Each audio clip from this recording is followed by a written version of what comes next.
Sempre tratando com Deus. O livro de Salmos é sobre isto. O povo de Deus, no Velho Testamento, tratava tudo com Deus. Há salmos sobre alegria, sobre a tristeza, sobre vitórias, sobre derrotas, etc. Vamos continuar sendo abençoados pelo livro de Salmos, hoje no Salmo número 4. Salmo 4 é o nosso texto para a nossa edificação nesta noite. E antes de ler este salmo, quero recordar mais uma vez um versículo no livro de Salmos, no Salmo 119, o verso 105. A tua palavra é lâmpada que ilumina os meus passos e luz que clareia o meu caminho. Vamos dizer juntos? A tua palavra é lâmpada que ilumina os meus passos e luz que clareia o meu caminho. Assim é a palavra de Deus em todas as circunstâncias e momentos. Ultraje tratado, Salmo 4. Ultraje tratado. Ouçamos a palavra de Deus, que ela edifique cada coração aqui nesta noite. Diz assim: responde-me quando clamo, ó Deus, que me fazes justiça. Dá-me alívio da minha angústia, tem misericórdia de mim e ouve a minha oração. Até quando vocês, ó poderosos, ultrajarão a minha honra? Até quando estarão amando ilusões e buscando mentiras? Saibam que o Senhor escolheu o piedoso, o Senhor ouvirá quando eu o invocar. Quando vocês ficarem irados, não pequem. Ao deitar-se, reflitam nisso e aquietem-se. Ofereçam sacrifícios como Deus exige e confiem no Senhor. Muitos perguntam: quem nos fará desfrutar o bem? Faze, ó Senhor, resplandecer sobre nós a luz do teu rosto. Encheste o meu coração de alegria, alegria maior do que daqueles que têm fartura de trigo e de vinho. Em paz me deito e logo adormeço, pois só tu, Senhor, me fazes viver em segurança. Aos nossos corações e mentes chegou mais uma vez a palavra do Senhor. Reputação, reputação, reputação, eu perdi a parte imortal da minha pessoa e o que sobrou é bestial. Essa frase é encontrada numa peça teatral do famoso escritor do passado, Shakespeare, na peça Otelo. Reputação, reputação, reputação. Eu perdi a parte mortal da minha pessoa e o que sobrou é bestial. A reputação realmente é um tesouro, é a representação do nosso próprio ser. E se ela é perdida ou atacada, nós ficamos muito pobres. Nós perdemos realmente uma parte imortal das nossas pessoas e o que sobra, então, é muito pouco. O salmo desta noite, este salmo no livro dos Salmos nesta noite, é sobre isso, sobre a nossa reputação, que nós somos, a nossa honra. O salmo é sobre ultraje, ser ultrajado. Até quando vocês ultrajarão a minha honra? Pergunta ele. Até quando vocês ultrajarão a minha honra? É sobre ultraje os salmos, ser ultrajado, ser injuriado, ser desonrado, ser difamado, ser ultrajado. Mas é interessante que também este salmo é entendido ser um salmo da noite. Um salmo que o povo de Deus, no tempo do salmista e depois dele, usava este salmo à noite. E realmente à noite é quando nós sentimos o peso do dia e aquilo que afeta as nossas pessoas chega com poder, chega somado, ajuntado. E se nós vivemos um momento de ultraje, somos ultrajados, temos sido ultrajados por pessoas ou por uma pessoa, aquilo pesa em nossa alma à noite, na verdade. Portanto, um salmo para fechar a noite diante da experiência, do peso de ser ultrajado. Em paz me deito, diz ele no verso 8, em paz me deito e logo adormeço. Não é uma bênção quando isto é verdade em nossas vidas? Quando eu posso ter essa experiência, em paz me deito e logo adormeço? E aqui está o salmista que sofre o ultraje, o peso disso, esse ataque. Mas ele, nesse salmo, nessa meditação, ele consegue chegar a esse ponto. Ele fecha o dia e olha para a noite em paz e deita-se e adormece. Aqui está o salmo para abençoar a sua vida nesta noite. Quando ultrajado, meu irmão, minha irmã, reconheça a aflição. Há muitos que pensam que a vida cristã, andar com Deus em Cristo, é obrigatório fechar os olhos para a realidade da nossa existência, do que nós vivemos. Não, não. O livro de Salmos é prova viva de que este não é a atitude do crente. Nós precisamos reconhecer a realidade de que nós estamos vivendo. E, inclusive, quando é de uma aflição, como de ser ultrajado. O salmista enfrenta a questão: até quando vocês, ó poderosos, ultrajarão a minha honra? Poderia dizer, olha, nada me atinge, eu sou crente. Ou ele poderia dizer, olha, ficar falando que eu estou sendo ultrajado é um tipo de lamúria, se não posso fazer isso porque eu sou um crente em Jesus Cristo. Não, não. Ele vai lidar com a realidade. Ele não foge da realidade. A vida cristã não é um escapismo, não é fugir da realidade, mas sim lidar com ela de forma sábia. Primeiro, tomamos ciência do que é que está nos afetando, daquilo que tem chegado a nós. Nós reconhecemos, nós enfrentamos a questão de frente. Eu estou sendo ultrajado. Ele, olha, eu tenho um problema sério. Ele reconhece a sua aflição e agonia que ele vê de forma muito realista, ao ponto dele dizer o que a Deus? Dá-me alívio da minha angústia. Dá-me alívio da minha angústia. Ele descreve exatamente o drama que ele vive. Muito difícil.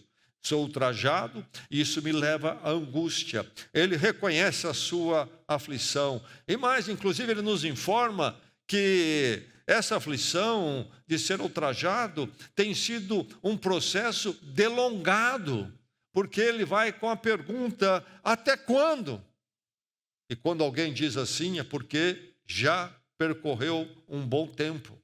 Até quando isso vai continuar? O peso é grande. Ele reconhece e descreve exatamente como é o seu drama, o seu problema, a sua dor de ser ultrajado. Quando ultrajado, meu irmão, minha irmã, então, de forma muito honesta com você mesmo, em primeiro lugar, reconheça a aflição, exatamente o que é que está tirando a paz de mim ao findar deste dia e chegar à noite, o que é que me incomoda, o que é que me perturba, qual é a minha inquietação. Quando ultrajado, reconheça a aflição, como os escritores dos Salmos faziam.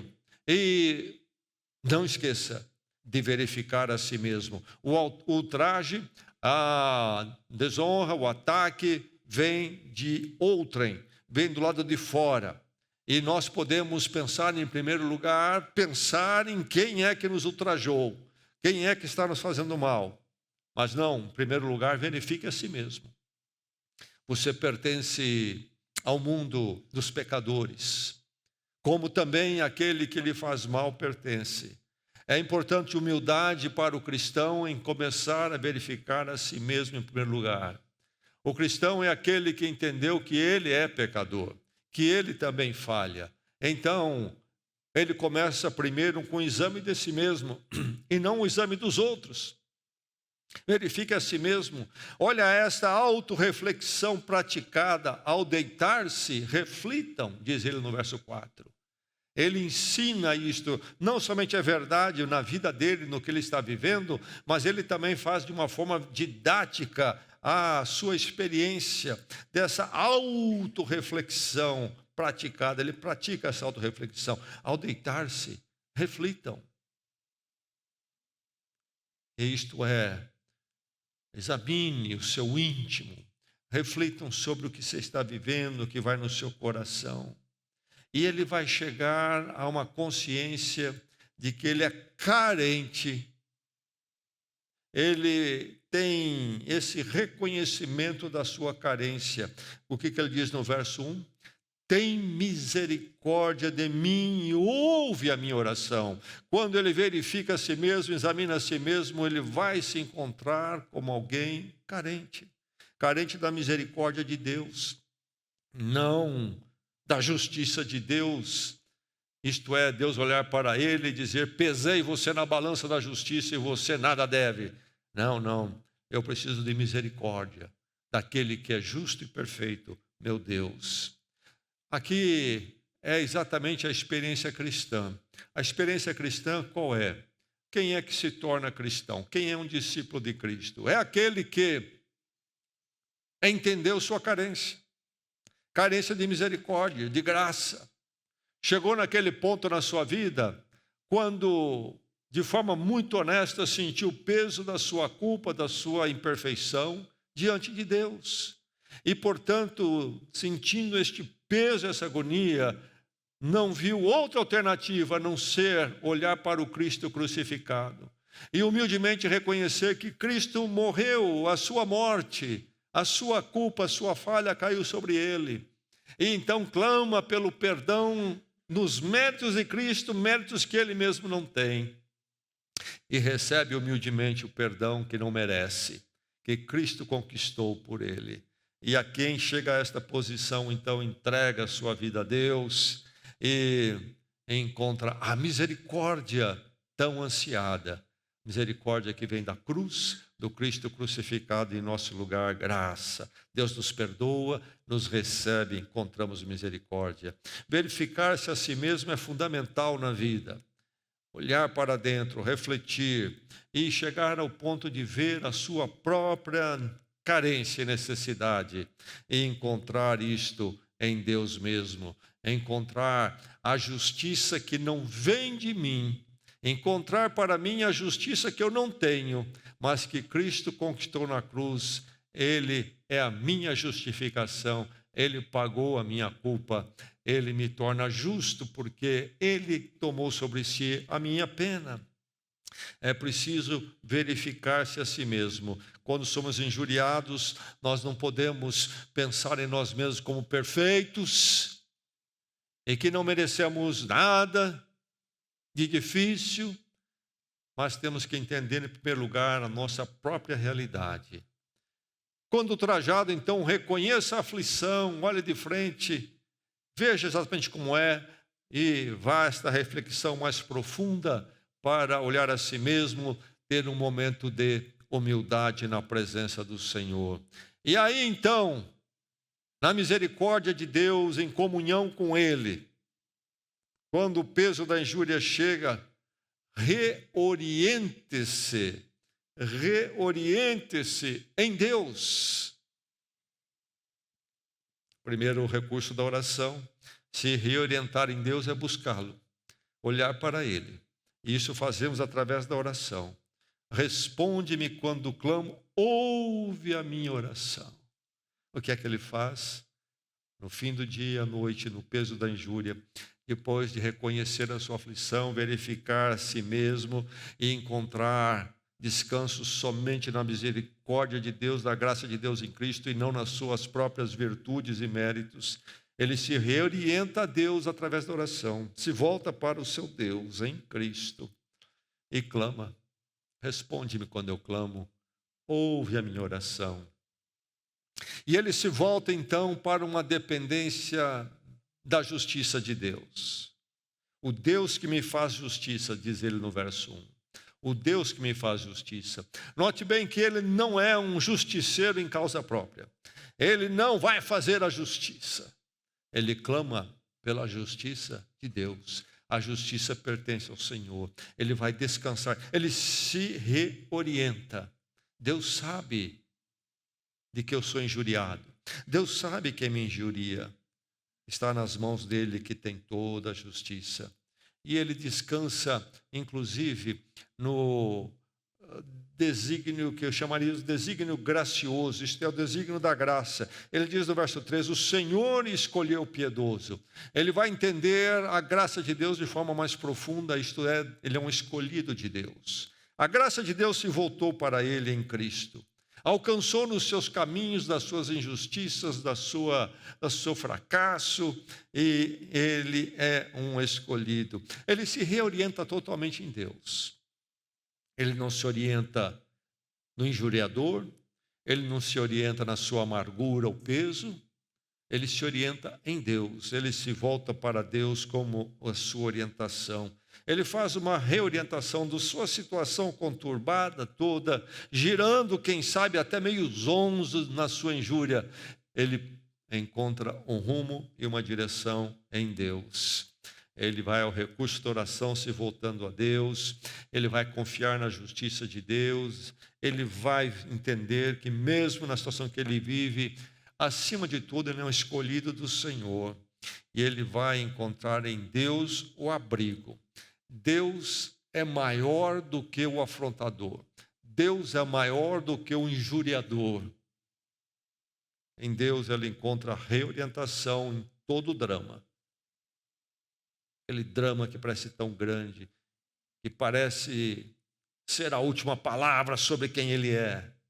Finalmente ele lembra que Deus é maior do que o injuriador e a injúria. E aí, aquela experiência do crente que nunca experimenta um quarto tão escuro onde não há nenhuma janela. Sim, alguns quartos em nossas vidas muitas vezes são muito escuros.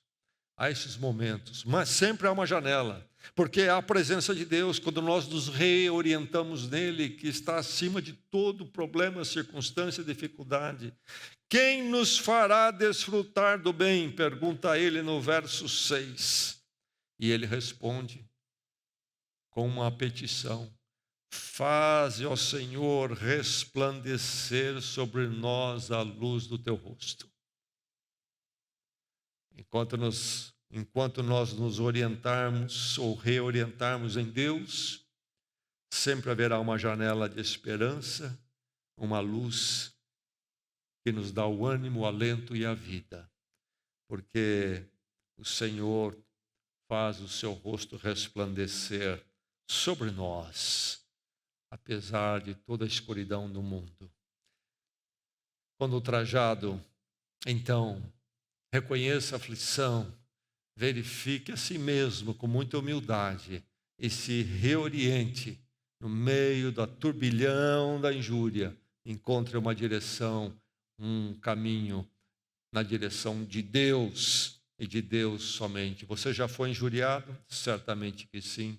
Alguém sendo injuriado agora e sofrendo o peso? A palavra é para você também, claro.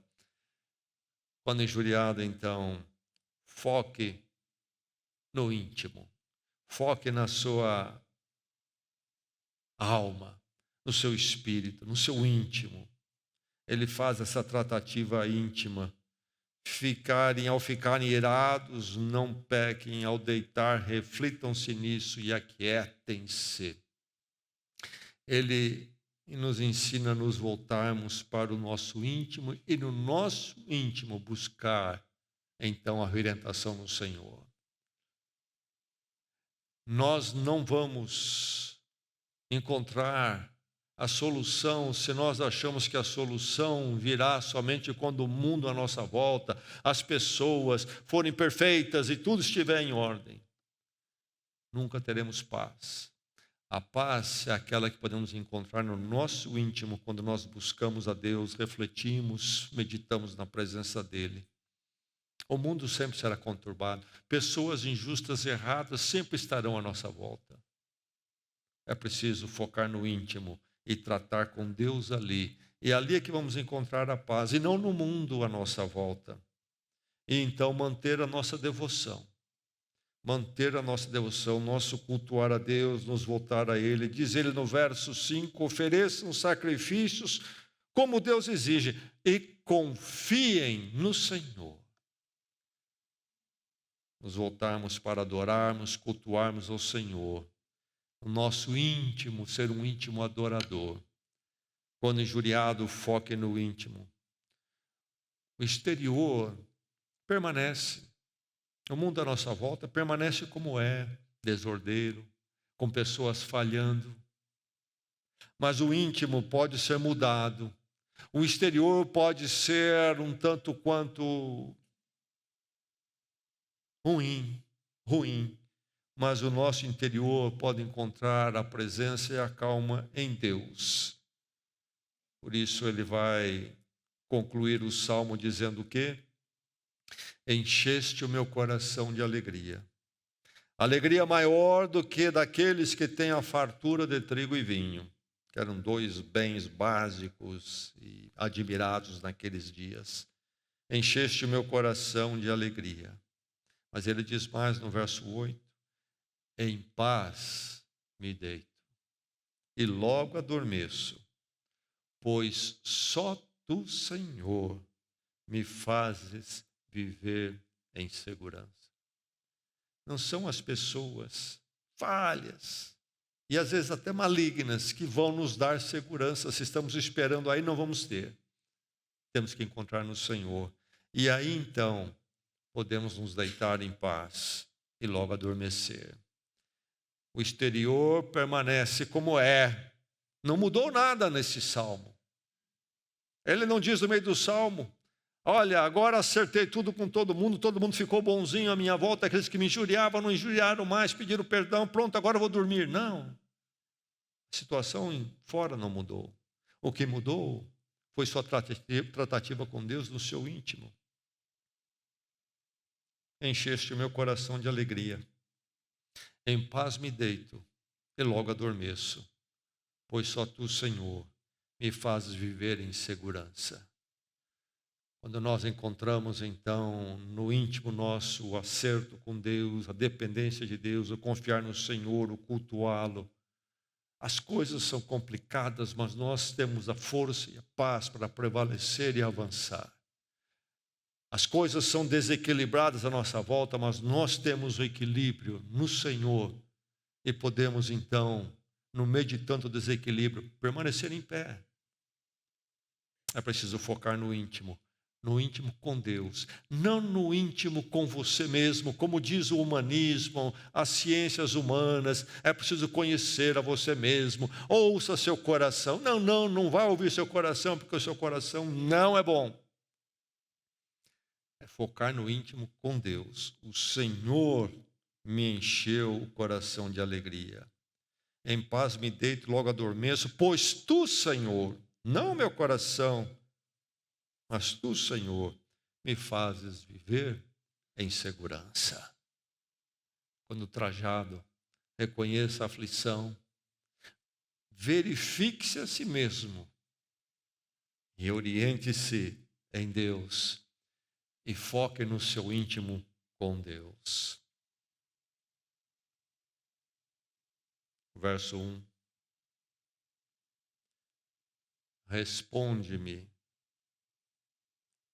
Responde-me quando clamo, ó Deus, que me fazes justiça. Dá-me alívio da minha angústia. Tem misericórdia de mim e ouve a minha oração. Vamos orar.